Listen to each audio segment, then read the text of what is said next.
Now today is another folktale day and I love a good story, so you're going to be entertained and you're going to hear an old medieval story about the farmer and the haystack, and I do love a good story. Now the other day I was out in my workshop outside and I was working on some planks with my T-shaped axe going along the side, planing them with my axe, and a man came up to me and he said, I said, I've got a story to tell you, he says, of what's happened to my friend of mine. And I thought, oh great. So he sat down and he told me the story, and this is the story he told me.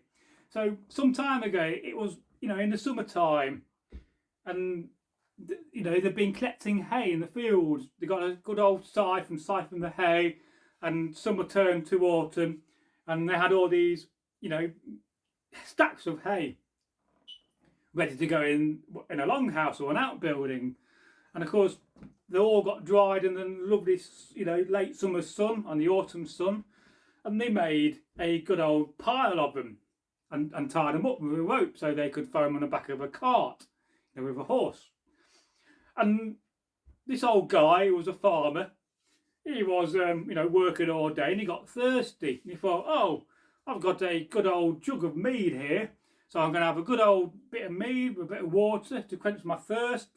And he drank the whole thing. He was that thirsty, and it was a big container, and he felt very tired afterwards. So he thought to himself, oh, I'm going to have a lie down.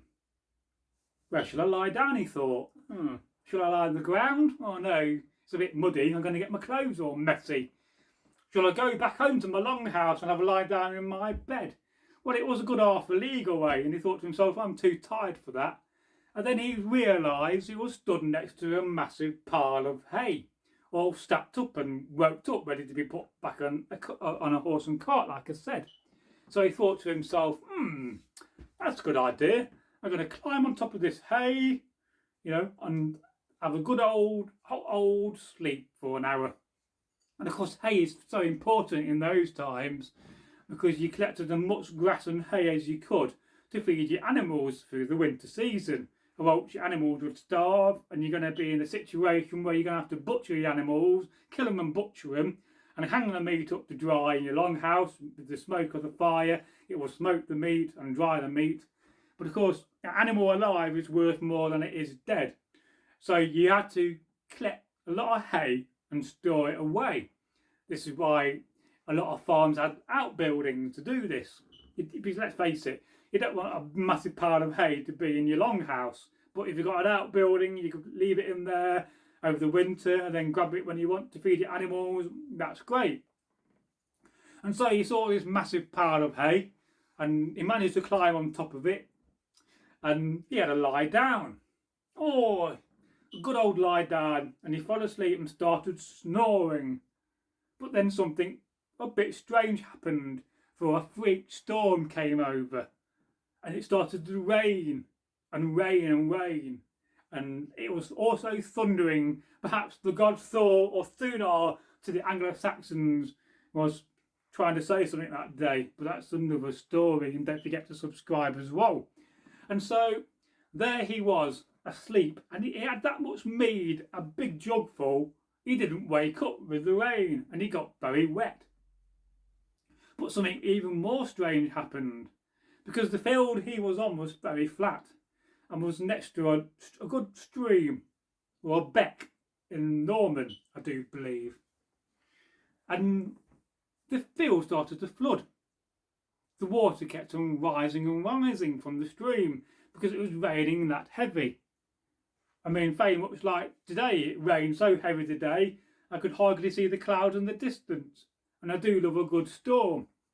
But I wouldn't like to be in a longship between Iceland and Greenland in a storm.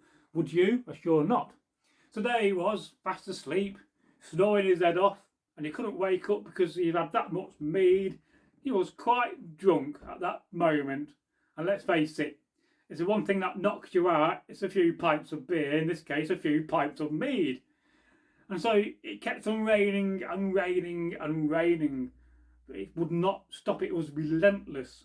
No matter, you could pray to all the gods, it wouldn't stop raining that day. But of course, the farmers were very happy, and they would often praise Thor or Thunar and say, Hail to Thunar and to Thor, for today it rains and our crops will be well watered. So again, it's not just Vikings and warriors that worship the god Thor. It was also farmers, because rain was so important to farmers, and especially these days when you go out in a field and you find that the field is bone dry. In fact, it's all cracking in the dirt. You can see cracks appearing everywhere.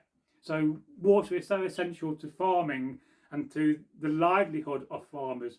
And so it was raining that hard, the field began to flood. And it got to the point where the water reached the haystack. And it's been raining that hard, it raised by a good old foot, and the haystack started to float away. But again, our guy, our man, our farmer, the Saxon, or maybe a Viking, who knows? He could also be a Norman, boo, but never mind, that's enough of that. He didn't wake up, but yet the haystack was floating. And eventually it floated down to the stream, and the stream started to float it down and down the stream, down the valley. And eventually the stream merged with a river.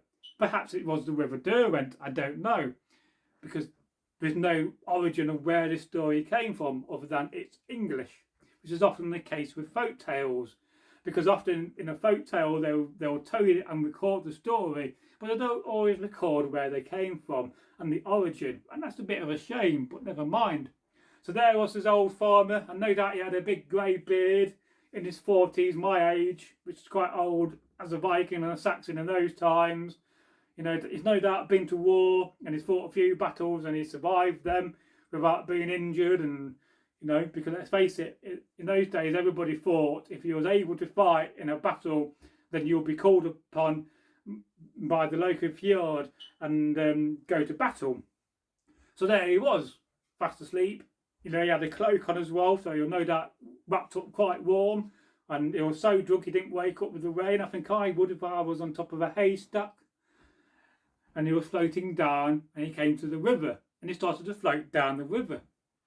And of course, he floated on and on and on, until eventually he landed in a field, and the water receded, and the haystack was left in this field. And later on he woke up after another hour or two. He'd been asleep for quite a few hours. It was getting to be evening. The sun was coming down and setting. It was a good red sky at night. Always a good sign, so they say. And he woke up thinking, oh, wait a minute. He looked around. Oh, I don't recognise this place. Don't recognise those trees. Huh, this field's much larger than my field. And he thought, oh, where am I? He was very confused. He rubbed his eyes a few times, you know, out of disbelief. Again, you know, it was the same old place. You know, luckily he had a good old axe, just in case any bandits were close by or wild animals, but he was quite safe. And then in the distance he saw a man walking towards him, you know, in some nice posh clothing. And the man got closer, and the man on the haystack was waking up. He sat up and got off the haystack, and he says, by the gods, by the white Christ. No doubt if he was a Saxon, he'd probably be Christian. And later on, of course, the Vikings became Christians. He kind of said, oh, my good man. He said, where am I? He said, I don't recognise where I am. And the man who was coming towards him said, oh, I was standing outside my longhouse, and I saw your haystack floated into my field. And then I thought to myself, there's something a bit strange about this haystack. First of all, it's floating. Don't often see that every day. And then it looked like there was somebody asleep on it. So when it stopped raining, I thought I'd come down and see what's going on. And so here I am now, talking to you. And he said, where am I? The man, the farmer that fell asleep on the haystack. And he said, well, you're at this place. And it turned out he was 20 leagues away, a good old 10, 15 miles from where he lived. Because most people in those times didn't travel far. So he's never been to this part of the land before. And he says, well, how strange is that? He says, I must have fallen asleep after some mead on my haystack, because I was very, very tired. Of course, in those times, you worked all the time from dawn to dusk and go back to bed and you start again. very relentless but very hard work, because it made a difference in those times. The men were men and the women were women, and people were tough and strong. And unless you were very rich, you're going to have coarse hands, you're going to have big muscles for all the work you do. So he said, I don't understand how I got in. And the man explained how it'd been raining heavy and the flood must have carried the haystack with him on it down the stream and into the river and into the field. And the man on the haystack, said, well, how am I going to get my hay back? And the man who owned the field he landed in said, well, that's now my hay now because it's in my field. And said, you can go back home. And I said, I'll best leave now before it gets dark if I was you. And quite luckily, like I said, he had an axe, so he felt quite safe. And that was the end of the story. Thank you for watching, and please subscribe if you're new to the channel. It's goodbye from me with my good old axe. Goodbye!